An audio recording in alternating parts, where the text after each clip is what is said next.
Clive Derby Lewis died on the 3rd of November 2016. He was released on medical parole in the year 2015 after having spent 22 years in prison for his involvement with the killing of Chris Hani, who was the leader of the South African Communist Party and also the commander of Umkhonto we Sizwe, the military wing of the ANC. After his release from prison, Derby Lewis was not allowed to speak to any media, and he was not allowed to leave his house for that matter. We were, however, to secure an exclusive interview with him, which is the only interview that he has done since his release from prison. After Derby Lewis's death, it was said that he took all his secrets with him to the grave. But during our 1 hour long interview with him, he spoke extensively about his life, about his involvement with politics and his experiences during the early 90s, the killing of Chris Hani, his battle with the Truth and Reconciliation Commission, his years in prison and the assassination attempts on his life, his battle for medical parole, and his experience after having been released from prison.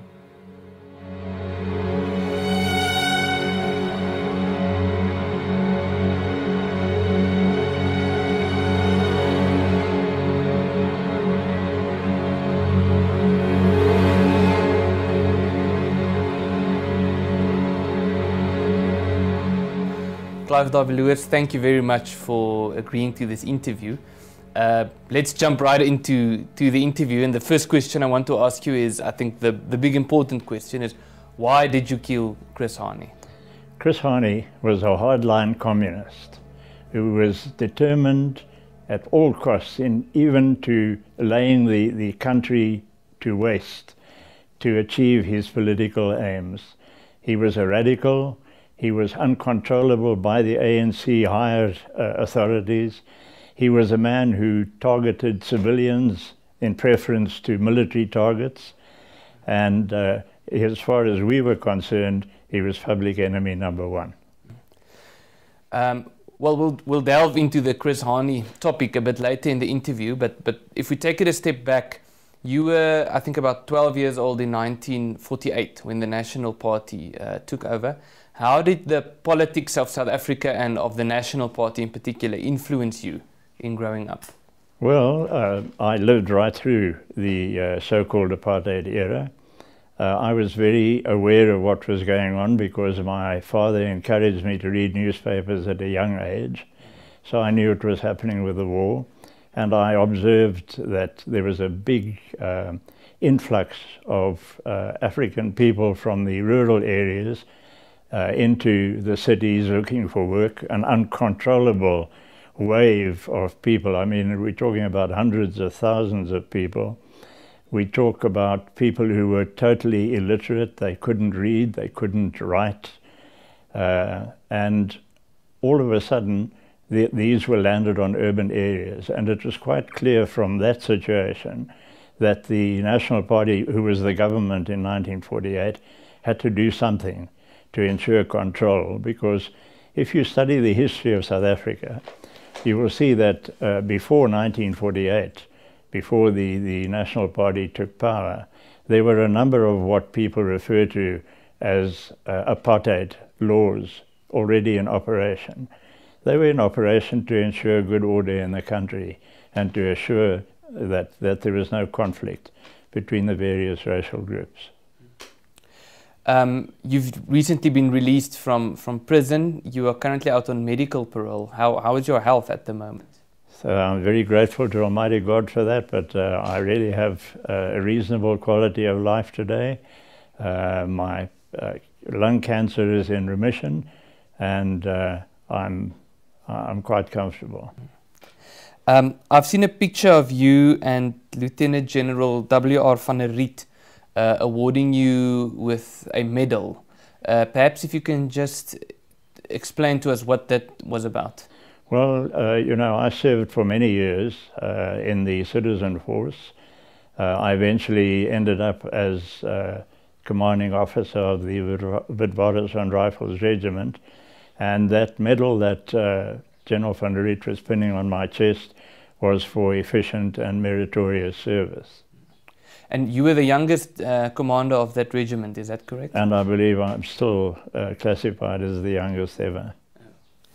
You were involved with the National Party at one stage, and then there was a time when you left the National Party and you joined the Conservative Party. So what was the reason? Why did you join the National Party initially, and what made you leave the National Party and join the Conservative Party in 1982, I presume? You know, I've always been politically aware. At school, I decided that I wanted to make some sort of a contribution as an English speaker, because I criticized the English-speaking community for not being sufficiently involved in the government sector of South Africa. So I decided to try and do something about it. When I left school, I did military training. I did voluntary training for a period of 19 years. And during that period, I met a gentleman by the name of Charles Stallard. He was a colonel of the British Army in his own right. He was also an advocate. He was a member of Parliament at one stage for Roodepoort, and he was a member of Smuts's coalition government in 1940, in the 40s. He had a lot to do with my getting involved in politics, because he was of the opinion that I should get involved because South Africa needed people like me in politics. And when I decided eventually to stop my military career, I went to him for advice, and he told me exactly how to get involved in politics. And he told me outright, he said, don't waste your time with these other little parties. Go straight for the National Party and get involved there and make a difference. As an English-speaking South African, would you say, especially within the politics of the Conservative Party, did that put you in an advantageous or a disadvantageous position? Well, I mean, obviously it was advantageous because of my fluency in English. I was eventually given the position of PR for the Conservative Party, and handled most of the television interviews from overseas media who inquired about the Conservative Party policy. But the English-speaking story, of course, is quite interesting. I grew up as an English speaker, and it was only when I went to Parliament that I discovered that our branch of the family was the only English-speaking branch, and that we were all actually Afrikaners. Obviously, a person can have many identities. You can be a Afrikaans-speaking person, or you can be a white South African, or you can be a South African. Which identity of yours would you say do you hold most dear? Would you describe yourself as an Afrikaner, for example? I would describe myself as an Afrikaner in the terms of General Hertzog's definition.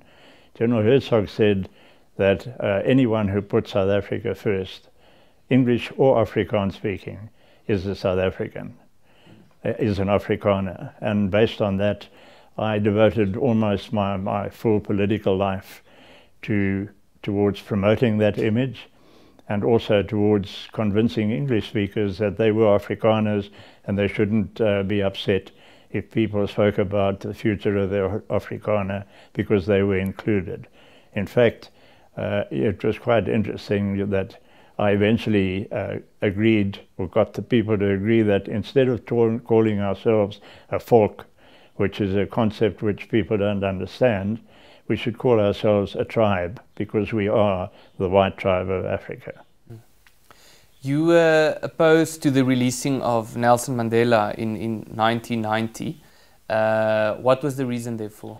Well, I was certainly opposed. The most important reason was that he refused to repudiate or disassociate himself from violence. You know, with an attitude like that, you couldn't release the man. I mean, he had to renounce violence.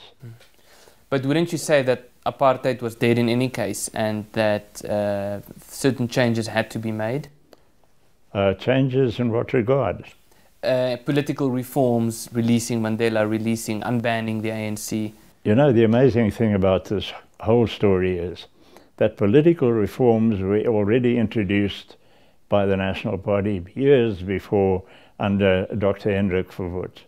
The policy of separate development, which the media mischievously branded apartheid with the accent on the HAT, hate, That was a policy which was aimed at developing the various African tribes to the stage that they were able to competently govern themselves. I mean, that political reform is unbeatable in world terms. In fact, what would eventually have happened in South Africa is we would have had something similar to the European Union, where we had self-governing sovereign states all cooperating for the benefit of everyone. So if the concept was self-determination and separate development, what went wrong? Why did the system not work at the end of the day? Well, you know, the system did work. In fact, when there was a survey done in 1978, just before P.W. Botha announced that it wasn't working, and it was discovered that at that stage, an average of 72% of all of the people of the various tribes were either resident within their traditional territories or on the outskirts, attracted by the factory employment and whatever which was available. So 72%, I believe, is a success story. Yes. So after the removal of the declaration that the ANC was an illegal organization and the release of Mandela, the negotiation started, and it quickly became a bilateral process between the National Party and the ANC, the negotiations for a new South Africa and a new constitution. But you were involved in the leadership of the Conservative Party at the time, but the Conservative Party boycotted the negotiations. Do you believe that this was a fruitful strategy? Well, first of all, I think we must clarify the situation regarding the negotiations. There were already subtle negotiations going on within the National Party long before 1990.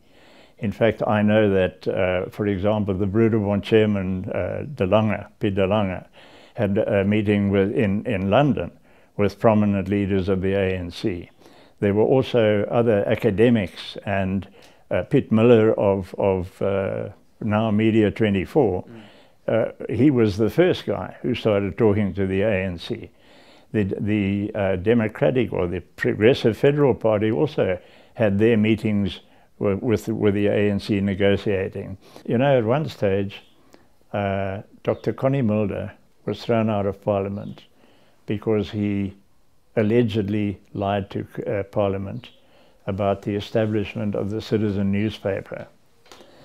Now, when I was in Parliament, I got there in 87. In 88, I used to get tips from anonymous people, which I presumed were national intelligence or security branch guys, but really good information against the government. And I got a call one day to say that the government were in discussions with the ANC, secret discussions. Now, in 1987, the National Party really took the wind out of the Prog Party, PFP's sails, because of their meetings in Dakar with the ANC. They roasted them with that. And I now have this information in 1988 that the National Party cabinet ministers are talking to the ANC. Now, the only way I can confirm this is through a question, put it on the order paper. So I put the question to P.W. Botha as the president, are you or any of your cabinet ministers holding discussions with any leading members of the ANC? The answer came back, no. Then I sent a question to each minister individually. Are you engaged in discussions with prominent members of the ANC? And the answer came back, no. Now, I went to the caucus for that when I got the initial information, and I got a mandate to handle the matter. And I thought, oh, I've got to find, you can't ask the same question twice. So I had to find a wording which would give me access to a direct answer, where they would have to give me an answer, yes or no, that they were. And I put the question in the order paper. And the next thing I get a call from Frank LaRue, the chief whip, go to his office. He says, listen, he says, I've just come back from talking to Kobie Coetzee. As you know, he was the cabinet minister, he was Minister of Justice at that stage. He said, and that question that you asked about discussions with the ANC, you're not going to get a satisfactory answer. I said, oh, why not? No, he said, well, we've agreed. Kirby put it to me very clearly that answering that question of yours would not be in the national interest. And so he's not going to give you your answer. And I assured him that you wouldn't give you any follow-up questions on that question. And I said, okay, who gave you that right? I said, I was mandated by the caucus. No, he said, you know, national interest and so on, it takes priority over anything.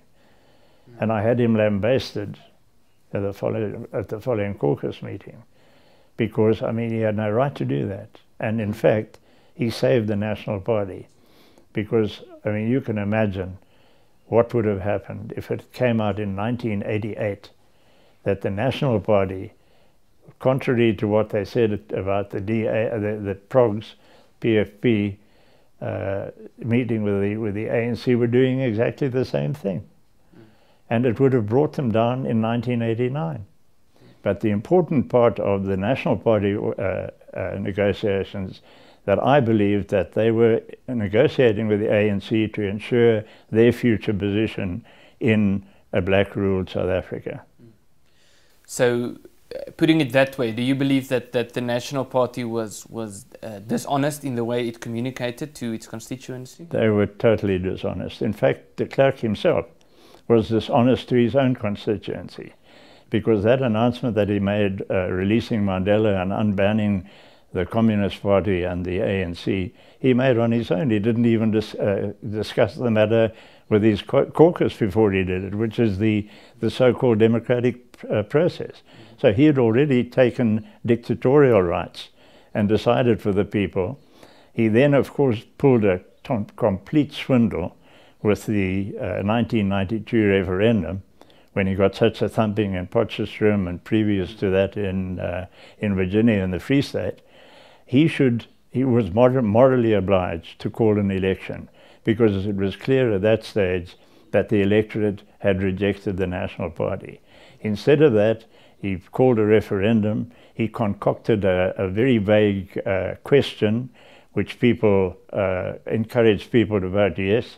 They threatened people with their jobs. They threatened that sport wouldn't take place in South Africa anymore. The whole thing was based on threats to intimidate the voter into voting yes. And in spite of that, there was still a considerable percentage of people who voted no. In fact, if you check the figures of voting, you will find that, for example, in the region controlled by P.W. Botha, 15 constituencies, that they had a 105% vote, which I'm sure you'll agree with me is quite ridiculous. Yeah, I think the major mistake was entering and participating in the referendum.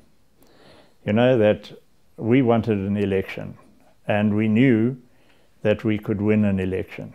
The figures in Potchefstroom and Virginia indicated this. So we had to obviously take a decision. Now, at that stage, there was talk of a possible referendum, and the executive of the General Council had already said, we're not participating.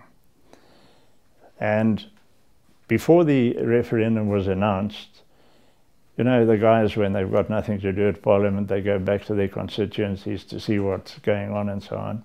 And this particular week, the chief whip of the CP, Frank LaRue, instructed Chris Hani, who was the whip on duty, that should there be any announcement regarding the referendum, he must call all of the guys back to Parliament so that we could discuss it in caucus, which he never did. So the announcement was made. We had a caucus meeting on the Thursday, and unfortunately, Ferdy Hartzenberg wasn't there as chairman. He was replaced by Tom Langley, and we only had 24 of the 44 caucus members present. The vast majority of the others who were not there would certainly not have voted for participation in the referendum. But when somebody stood up, I don't remember who, and said, we must debate this and we must take a vote, Tom Langley agreed. He approved it as chairman of the meeting. It came to the vote, and it was 12 for and 12 against. And then I think that Dr. Andries Strenicht made the biggest mistake of his political career and the CP's biggest mistake. He said, because he didn't want to be responsible for breaking up the Afrikaner unity, he would also vote in support of the participation. And so we went to participate. Now the problem with participating, of course, was that had we not participated, the democratic movement would not have participated either. There would have been nothing at stake. But when we decided to go into it, they decided that to keep us out, to kill the no vote, they would vote with the National Party. And I believe that had we not participated, de Klerk would have battled to get a 30% support for his right to continue to have the referendum. So let's talk about that by-election of Potchefstroom in Potchefstroom from 1992, which led to this referendum where white South Africans had to vote whether the National Party should continue with negotiations or not. Yeah. Would you agree if I were to say that by-election indicated a significant shift in politics in South Africa, leaning towards the Conservative Party away from the National Party? Oh, absolutely. In fact, if my memory serves me correctly, the political pundits were saying that the result in Potchefstroom indicated that at that stage 56.8% of South Africans would support the Conservative Party in a general election. And then there's another question about that election is that I'd like your opinion on, if whether you believe that sort of indicated a degree of inconsistency within the Conservative Party, because the person who was the candidate in that election was an office bearer of the Conservative Party, and in 1982 there was a similar election in Germiston. Maybe you can just explain that comparison. And do you believe that there was an inconsistency? Yes, well, as far as I was concerned, there was, because I was personally involved. In 1982, shortly after the Conservative Party was established in March, there was a by-election in Germiston district in August of that year. The local community wanted me to be the candidate. The General Secretary at that stage was a man by the name of R.C. van Wyk. And I think he was of the old school National Party who really didn't trust English speakers. And so, of course, he vetoed my candidacy in Germiston district because I was actually part-time working for the Conservative Party. With Andries Beyers, who was the General Secretary, was a full-time employee, and yet he was approved as the candidate for Potchefstroom. So I think there were certain discrepancies there. Dr. Andries Strenicht was the leader of the Conservative Party, and he passed away in 1993, if I recall, and you got to know him quite closely. What was your view on him as an individual? Well, I always admired Dr. Strenicht and respected him. In the first place, Andries Strenicht was a politician who had no skeletons in his cupboard. He was untouchable, and that is why the media detested him so much, because they couldn't come up with some other scandal. He was a leader respected by everyone in the party. He led through example. I believe that, in fact, he was a bit too decent, because at one stage I had information of F.W. de Klerk's affair with the Greek lady that he subsequently divorced his wife for. And I wanted to raise the matter in Parliament because I believed that it could have brought about de Klerk's downfall. And Strenicht's answer to me was, "That's not our style, Clive, leave it." He died, as I said, in 1993 under slightly suspicious circumstances, and there are some who believe that he was murdered, that he didn't die from a heart attack. Is that your view as well? Well, you know, I'm not sure, because at that stage I was in prison, But I must mention that Dr. Connie Mulder also went to that same hospital for treatment when he was, as far as I was concerned, fine. Dr. Connie and I were personal friends, and we had a close relationship. And he was getting better. His hair was growing back after the chemo, and he looked fit, and he was keeping fit. And he suddenly was called for a checkup at the same hospital that Dr. Chernies was taken up, and he never came out of the hospital. And then Dr. Chernies, under similar circumstances, okay, he had a heart attack, but he was very fit, I know, because we used to sometimes train together in the grounds of Acacia Park. And for him to suffer a sudden death like that, it certainly leaves suspicions. Don't you think perhaps maybe the whole story with Chris Hani and your conviction might have played a role, or do you think there were other factors? I don't know. You know, that's something which will always, I think, puzzle a lot of people, but I don't think that had any effect on it. You were particularly involved also with the internationalizing the cause of the Conservative Party, and as you said earlier, you were the PRO as well. But the impression that I get was that there was broad consensus among the world that apartheid was already on the way out. Do you think you were able to sell or to market the position of the Conservative Party, and did you make any progress in this regard? Well, yes, you know, the most important reason for our visit was to inform the business community overseas what our policy was. And we had a final interview with the president of the Union Bank of Switzerland.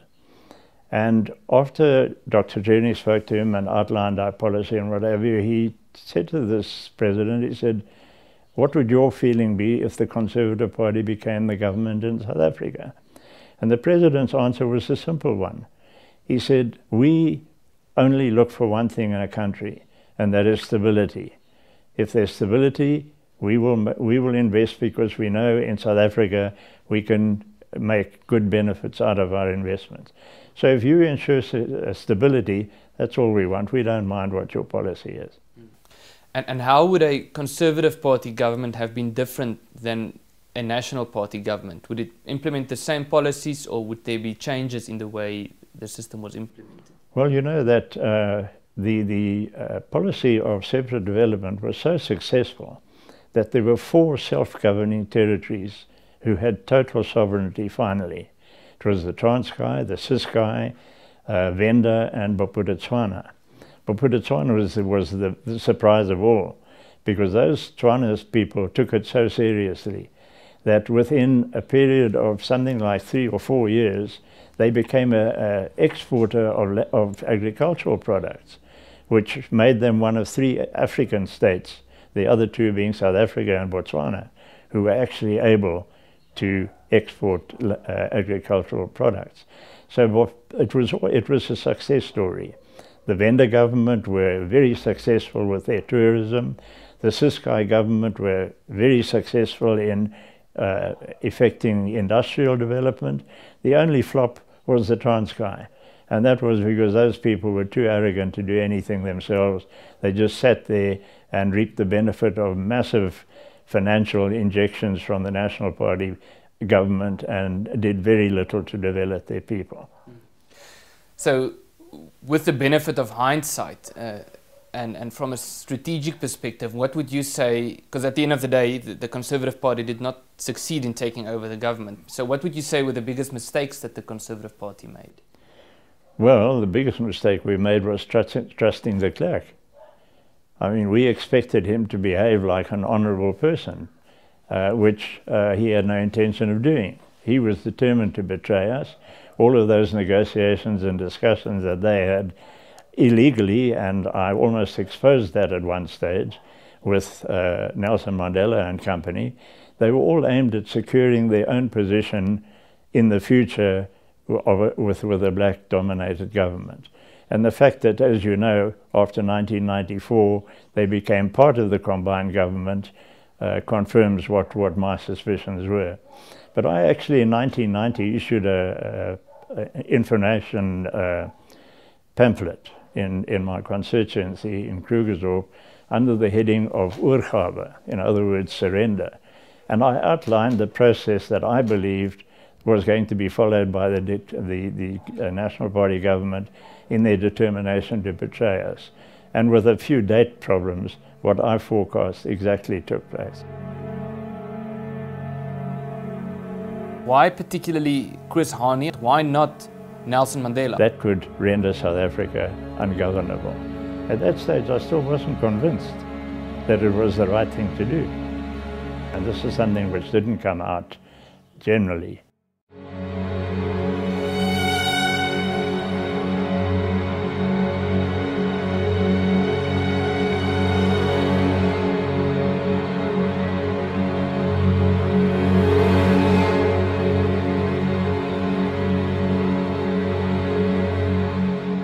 So let's talk about Chris Hani and what happened there. Why particularly Chris Hani? I asked you that question earlier, but why not Nelson Mandela? Why did you not decide to go for Nelson Mandela or for Thabo Mbeki? Okay. Chris Hani was a man who, because of his hardline approach, had the support of the radical youth. We wanted South Africa to be delivered into a state where they couldn't govern any longer. And then the security forces would have to declare martial law. They would take over, they would restore law and order, and then elections would have to be arranged. And in that election, according to all of the fundis, we would have won the election, we would have become the new government. We would, of course, have continued with the policy of separate development, because it was working, it was successful. Even KwaZulu-Natal, under Chief Buthelezi, was governing itself. All of the other states, although they didn't accept independence, they were governing themselves. And they were doing it gradually and very effectively. And had that been allowed to continue, we would not have had the chaos that we have today. So you are a devout Christian and you speak about it quite openly. How do you rationalize the decision that was taken in terms of your religion? Well, you know, we were in a state of war. Unfortunately, the security forces controlled it so well that the average man in the street had no idea. The only people who were really aware of the fact that we were at war were the relatives and friends of youngsters who were killed on the border, engaged in the war against SWAPO and the East Germans and the Cubans, and we had lots of casualties. But it was far away. In our cities and towns, things were peaceful thanks to the government. The control was thanks to the security forces. The control was good. So people didn't realize there was war. But in wartime, anything goes. And I believe that one of the big problems with Chris Hani was that as an ardent communist, he didn't believe in the Almighty God anyway. And I saw him as being part of the Antichrist. So if you can maybe take us through the process, what happened, or at what stage did you involve Janus Valus? Because you were not the one who pulled the trigger. No. Okay, Janus was an interesting story. You know that because there was this rift between English and Afrikaans speakers, I initiated an organization called the Outlawed Foundation, which was a vehicle which we could use to get to English-speaking people, to tell them what our political policy was and how the English-speaking community fitted into it. Janus became interested and he came to a meeting of ours and became quite involved with the Outlawed Foundation after that. And he used to come and visit regularly and we used to have political discussions. And when de Klerk closed the democratic route by forbidding or by banning elections at parliamentary or municipal level, it was clear that there was no longer a democratic process available. And so I, as one of the senior members of the CP, sat back and thought, now how do we stop this? Because this is going to be a takeover of our country which we must prevent. How do we do it? And I came to the conclusion that to take out somebody like Chris Hani, who had a big following amongst the radicals, who would certainly have rioted on the occasion of his death, that could render South Africa ungovernable.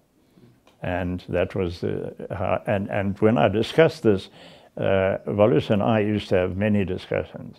And I discussed that with him, and he said, well, you know, if we had to do something like that, because I suggested that we take out a high-profile figure, he said he would be prepared to do the shooting.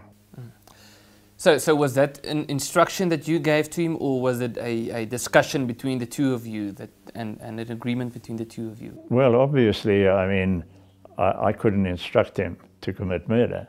He volunteered to do it, but it fitted in with the plan. And as far as I was concerned, it was a political objective, and I was justified in that I was such a senior member of the Conservative Party in getting him to agree, well, you know, accepting his offer and saying, okay, you want to do it, you do it, but keep me out of it. So in how much detail was it discussed? Did you plan on a particular date? Did you plan on going to Chris Hani's house? No, or? No. And in fact, I must say here, and this is something which didn't come out generally, I had a silencer fitted to a weapon which I had because we were collecting weapons in case de Klerk cancelled all weapon licenses. So we had to have unregistered weapons. And I obtained this 9mm, and I wanted to fit a silencer to it so that I could use it at home without disturbing the neighbors. So I had the silencer fitted, and it just happened to coincide with Walus's request where he said, I need an unlicensed weapon, which I could then give to him. But the weapon with a silencer on needs a special type of ammunition, and I undertook to get that ammunition for him. I also used it as a way to retain control, because at that stage I still wasn't convinced that it was the right thing to do.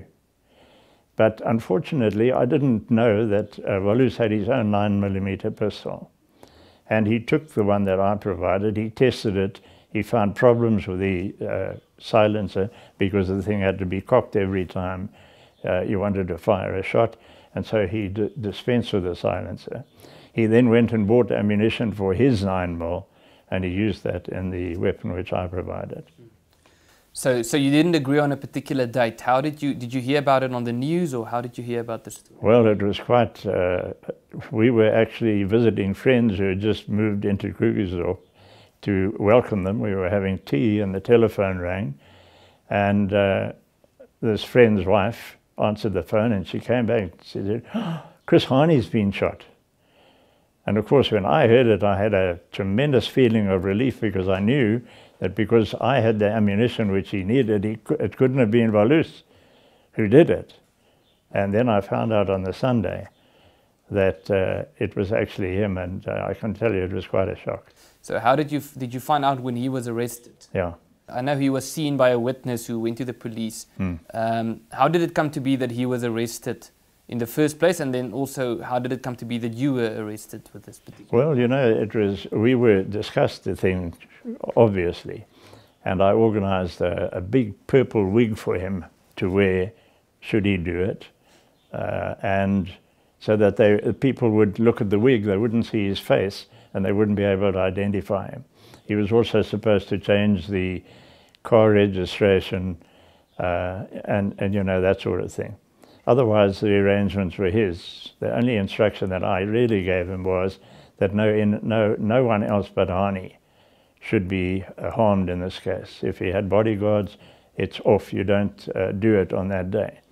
And he just happened to be patrolling the Dawn Park area where Hani resided, and saw that Hani didn't have bodyguards, and he thought, well, this is the golden opportunity. But I expressly said to him, not on the Easter weekend, because the Easter weekend was a time when it's holidays, people would be at home. So he was then arrested 2 days after the... No, he was arrested the same day. The same day. In fact, instead of going onto the highway where he would have been lost, he drove down the main street of Boksburg for some strange reason.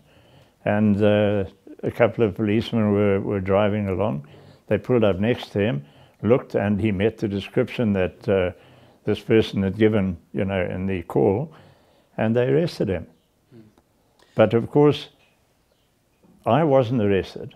The reason why I was arrested because after a week's of interrogation, the security branch people filled him up with beer and managed to convince him that they were on our side politically and that they wanted to warn me, so he must tell them quickly who else was involved so that he could warn us so that we could get out of the country.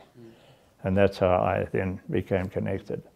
And there was also a domestic worker, I think, that testified against you about the firearm, if I recall. Is that correct? Yes. Now, that was another strange situation.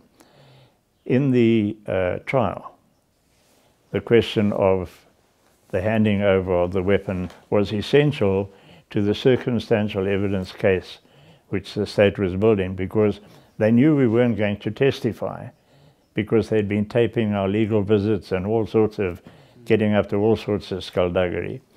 So they knew we weren't going to testify, so what they did was they created a feasible circumstantial case to sink me. And of course, that was one of the links where she supposedly saw me hand over the weapon to Jonas. But it was impossible for her to have seen that, because if you have a look at the house, and I actually sent a note to my advocate, Hani de Vos, who's now a judge, and I said to him, look, ask for an in loco inspection, because it will be clear from that she couldn't have seen anything about handing over, and that would break down their circumstantial evidence. But of course, he just ignored it. I would especially like to hear your view on the Truth and Reconciliation Commission and your application for amnesty. Firstly, would you believe that your process, looking back at the TRC, do you believe it was free and fair, and that there was a balanced trial or a balanced hearing? Well, first of all, one of the stipulations for the Amnesty Committee was that it had to be representative of the demographic situation in South Africa. In other words, there had to be an Afrikaner on as well. Advocate Chris Hani, who was a colleague of mine in Parliament, was a member of the committee. He was bundled off by George Bezos, the advocate who represented the Hani family, and on the pretext that because at one stage on instructions from the CP, he lodged a case against Chris Hani. And Bezos said no, he would be biased, so he must withdraw. They replaced him then with Advocate Denzel Potgieter, a member of the coloured community.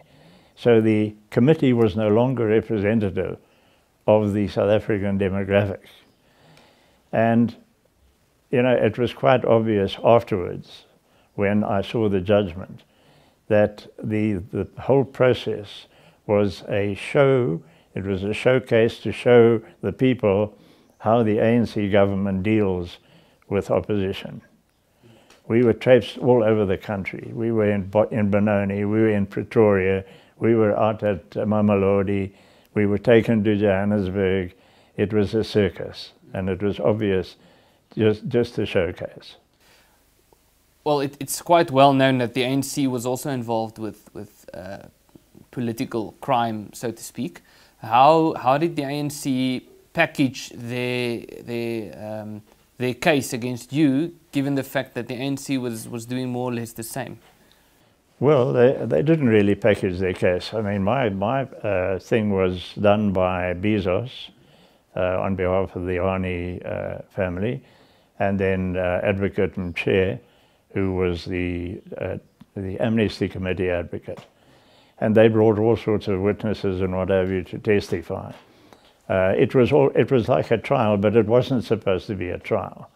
You know, like they said, it wasn't to victimize the Afrikaner. In the meantime, it was totally a Nuremberg form of victimization of Afrikaners. And if you look at the process and the people on their side who got amnesty and the difficulties the Afrikaner applicants experience, it became clear. There was one example that I like quoting. There was a fellow by the name of Palmer, P-H-A-M-A, who was in prison with me.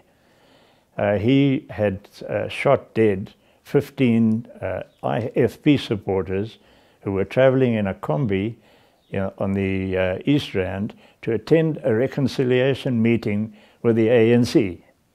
So, I mean, they were aimed at peace, and here he wiped a lot of them out. But in the process, he also shot a traffic officer and killed him. When his application came before the Amnesty Committee, they granted him amnesty for the 15 IFP people that he killed, and they also granted him amnesty for the killing of the traffic officer, even though he didn't apply for amnesty for that murder. I mean, we had another case where a guy in KwaZulu-Natal walking past the house, and he sees lights on, and he's drunk. He goes in there and he shoots the people, kills them. That's a political deed. Young people go berserk in the Cape, and they stone American University student Amy Beale, stone her to death, belonging to no political organization except a concocted one, and they get amnesty. Yes. And there's also the example of the St. James. That was a disgraceful. St. James Church, there was the Heidelberg Tavern in the Cape. Innocent people were shot. I mean, how can you go into a church on a Sunday where people are praying and worshiping Almighty God and shoot at random and kill people? I mean, and then still have that classified as a political murder. So explain that to me, because that was one of I don't think it was the only finding, but I think one of the findings in your case was that this particular murder was not politically motivated. But how was that argued, given that Chris Hani was the leader of the Communist Party? He was also commander of Mkhonto weSizwe, the military wing of the ANC. So how was that framed as not politically motivated, as opposed to, for example, the St. James massacre? They actually drafted the legislation for the Truth Commission, for the amnesty, in such a way that there were all sorts of clauses which you had to meet. You know, when the interim constitution was agreed, there was a clause which stated that all political offences shall receive amnesty. And all that Parliament had to do was to create the vehicle for granting of amnesty. But with people like Nsebeza and Bezos and these people using their crafts to close the routes for various people, they included a clause that you had to be instructed by your political party. Now, I wasn't instructed by my political party, but I was, and I went to great lengths to explain that, I was in such a position in my party where I was the equivalent of a cabinet minister. Now, in government, cabinet ministers make decisions, and if they make the wrong decision, their party acts against them. I made the decision that in the interests of our freedom and the interests of good order in South Africa, that Hani's death became necessary. But they ignored that, and they used the clause that my party had not authorized it to prevent me from getting amnesty. Yeah. Because that's the other question I wanted to ask you, was there seemed to be some tension between you and the leadership of the Conservative Party during the Truth and Reconciliation hearings, because you argued that you were acting on a political motive, and the Conservative Party tried to repudiate that. So is that an accurate description? Well, they didn't try to repudiate it. They actually just put it in such a way that they said I may have thought that what I was doing was to the benefit of the party, but they didn't have a policy of violence. Well, the ANC also didn't have a policy of violence, but they perpetrated lots of violence. And it was accepted as their policy because it became the practice eventually. And there was a lot of violence from the Conservative side, leading up to the handover. Bombs were exploded. I know a colleague of mine, Chris Hani, was instrumental in blowing up the Hillview High School and also the Krugersdorp Post Office. He got amnesty, in spite of the fact that the Conservative Party didn't order him to blow those places up. But they agreed he had a political motive. And that was the whole basis of my application. It was a political motive. There was nothing personal about the whole story. And although Bezos tried with all sorts of things, examining my financial records to see whether I'd been paid for doing it, they could come up with nothing. And they couldn't even come up with a broader conspiracy, although the SACP used this for years to keep me in prison. There were 2 assassination attempts on your life. Do you believe that it was politically motivated? There's no doubt in my mind, because at the moment you're drowning on your own blood. The death sentence has been abolished. I said, not for me. I'm still on death row.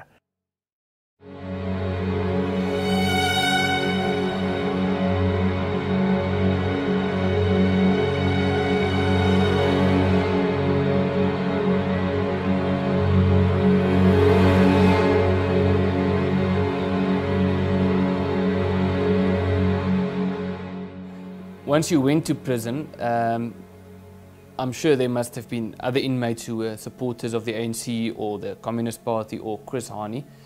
Did this make you fearful? Did you need to put measures in place to look after your safety in prison?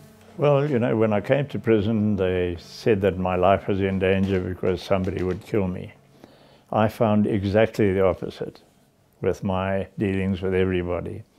When I was in the maximum CMAX facility, I was probably with 300 odd of the most dangerous criminals in South Africa. And yet I never for one moment felt threatened. On the contrary, I find myself suddenly involved in all sorts of aspects of providing facilities for my fellow inmates. And the more I did, the more they involved me. And eventually I got to the stage where I had no time for myself anymore. I was too busy on the affairs of my fellow inmates. But you were involved with different committees and projects in prison. Can you maybe just Yeah, well, elaborate? when I was in CMAX, the authorities said I couldn't be involved with anything because I was in danger. And the inmates demanded, when they started a school to get the guys through matric, demanded that I teach them ethnology. And their motivation was that I'm the only white person they know who knows anything about black people. And so I taught ethnology for the matric class. I had 22 people in my class. I had ANC guys. I remember a guy like Boyan Dweni, Michael Shezi, Sipiwe Bolo. They were all ANC, ardent ANC supporters. They had all committed political murders and were waiting also for amnesty. But I had no problems with the guys. And at the end of the year, all 22 of my pupils passed ethnology, and one got a distinction. And I must stress, I've never taught in my life. I'm not a teacher. And then I think in prison also there were 2 assassination attempts on your life. But that seemed to have happened later in your incarceration. So do you believe that it was politically motivated? There's no doubt in my mind. In the first place, I was refused parole 4 times. After the 3rd time, I was due to come up in July 2013 for consideration. I appeared before the parole board. The parole board recommended that I be granted parole. The Correctional Services Council also recommended me for parole. So it would appear at that stage that there was no ways that they could avoid granting me parole. And I think that somebody in the ranks of the CP decided, well, if we want to get rid of him, prison's the ideal place. And suddenly, after 21 years in which I never received a scratch from any opponent in prison. Suddenly, within a month, I had two attacks. The first one, the guy, and both of the people who attacked me were people that I helped. So you knew them? I knew them well. I helped them with tobacco, with cigarettes, with food, with bread and fruit. And, you know, they used to come around and ask, and you help the guys because you don't know what their support base is. And those two guys, I mean, the one guy was a general in the 26ers. Now, the 26ers have a code. That's the prison gang? That's a prison gang, yeah. The vets line, as they call them. And they have a code which stipulates that, first of all, you don't attack any elderly person. And secondly, if you want to attack a high-profile person, you must first get authority from their executive, which wasn't ever done in my case. This guy was a general. He said he took it upon himself to make that decision. And he came along with a cock and bull story that I had made insulting remarks about Mandela, which was as far from the truth as, you know, he being an innocent person was. So that was a cock and bull story. But he attacked me with a ladle, which they used for stirring the porridge in the big pots. He went for my head. Fortunately, my reflexes were good and I could ward it off, and he snapped my arm off with the impact of the blow. The second attack was a month later. Another youngster used to come regularly looking for cigarettes and stuff. And he came in. He wasn't supposed to be in the section. He was already supposed to have been locked up. And my section should have been locked because the two members, we had three members. Two were upstairs with the big cells closing them, and the one guy accompanied a couple of blokes to take the equipment back to the kitchen after the 4 o'clock meal. He should have locked the gate. He didn't lock the gate. This guy came in, walked up the passage, greeted everyone, friendly, came back. I was talking to somebody. I had my back to him, and he suddenly stabbed me with a sliver of glass. Stabbed me in the back, penetrated my lung, and that was the story.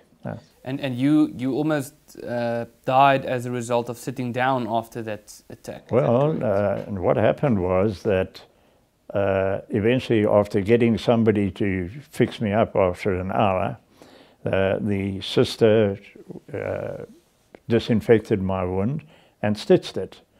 Now, she should then, according to procedure, have sent me to hospital for x-rays, which she didn't.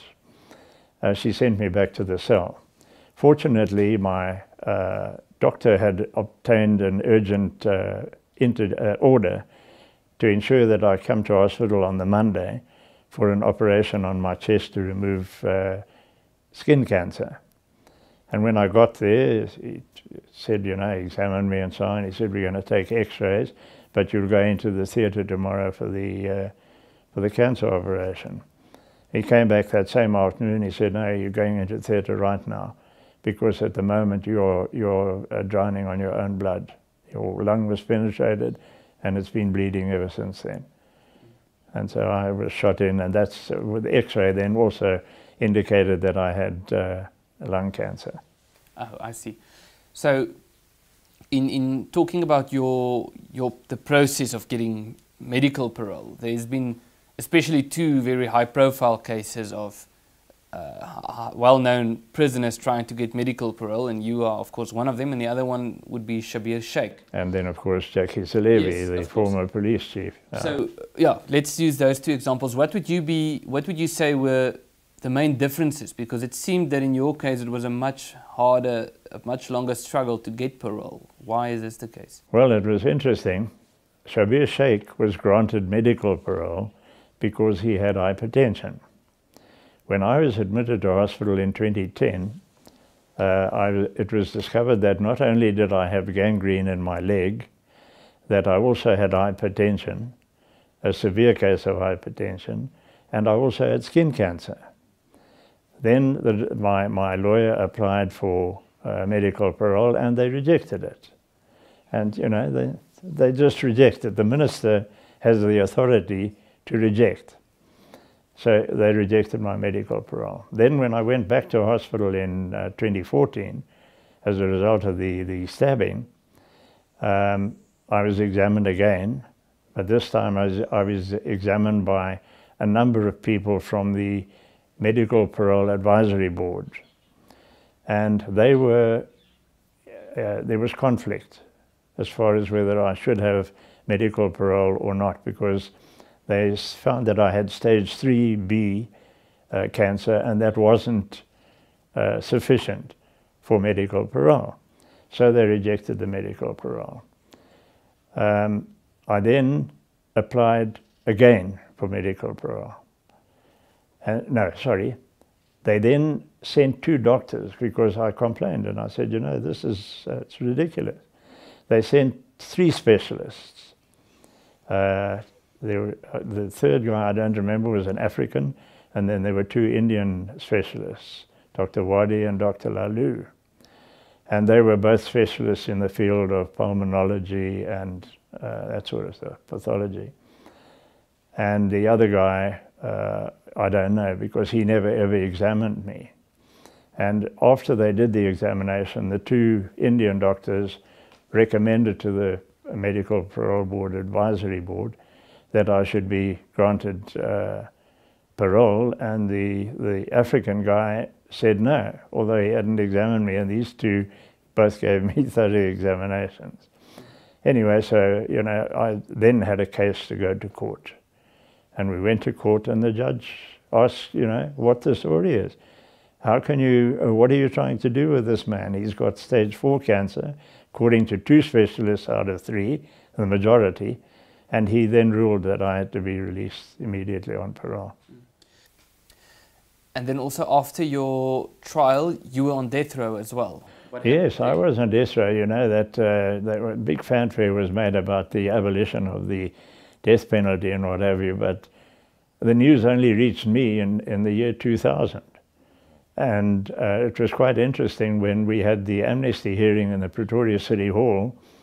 Judge Wilson, one of the committee members, came over to ask some question, and then I said to him, but I'm still on death row. He said, but that's ridiculous. He said, the death sentence has been abolished. I said, not for me. I'm still on death row. And he was quite shocked. So you were never involved about S versus Makwanyana, that court case that declared death row to be unconstitutional? No, Were you not informed of that? No. Well, I mean, we knew, but, you know, they hadn't applied it to us. They left us there until the year 2000, before they finally said, no, you're no longer under death sentence, you're now sentenced to life imprisonment. The widow of Chris Hani, Limpo Hani, said in court that you've never made any attempt to reconcile. Why is that the case? Well, of course, that's a lot of rubbish. Every time I attended a parole board hearing, I expressed my desire to meet with them. She refused point blank. The last time, the penultimate time that I asked to meet her was during a parole board hearing at which she was present. And I said to the chairman of the parole board, I said, Mr. Chairman, Mrs. Hani is now here. Can't we now organize an opportunity so that we can express our regrets to her and her family? She refused to see us. She said we must make an appointment with a lawyer.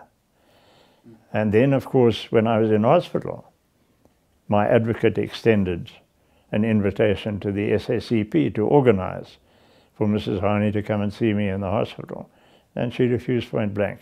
So that story about the remorse, and the judge found that, finally, that the parole board had found that I had expressed remorse, and so did the National Services, Correctional Services National Council find that when they made their recommendations.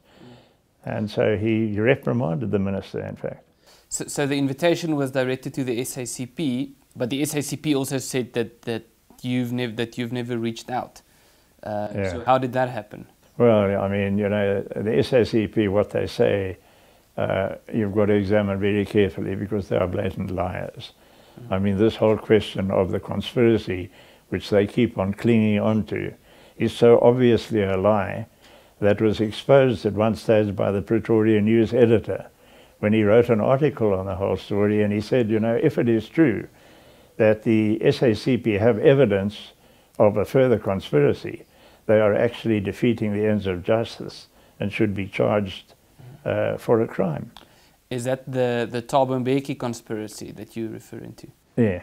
So, because that's one of the suggestions that we hear, that maybe Thabo Mbeki might have been involved with this, with the killing of Chris Hani. Yeah. So that was not the case? Well, I was interviewed at one stage in prison by the then Minister of Safety and Security, Steve Tshwete, and the then Minister of Justice, Benno Maduna, who came to confront me, to ask me whether Mbeki had anything to do with it.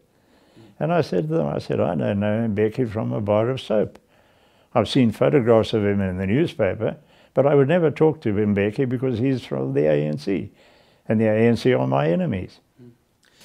But, I mean, if you've been convicted of murder, surely saying that Thabo Mbeki made you do it might have strengthened your position. So why did you not, if you've already been convicted of murder and you say Thabo Mbeki was not involved, why didn't you just say that he was involved? Well, you know, I'm someone who works on the truth. My whole political career was crowned by the fact that nobody could catch me out with a lie because I only used facts. And I wasn't going to use a lie to get myself out on the pretext that Mbeki was involved.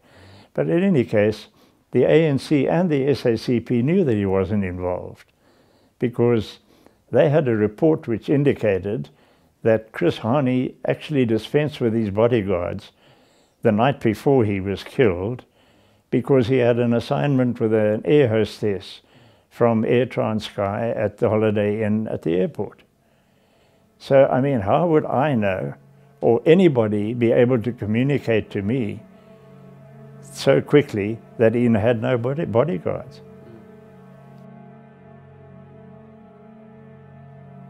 So you went to prison when F.W. de Klerk was still president, and you came out when Jacob Zuma was president. Yeah. How did you experience the political differences in South Africa? The ANC do not have the answers. They would not be competent because they couldn't be, because they hadn't had the training.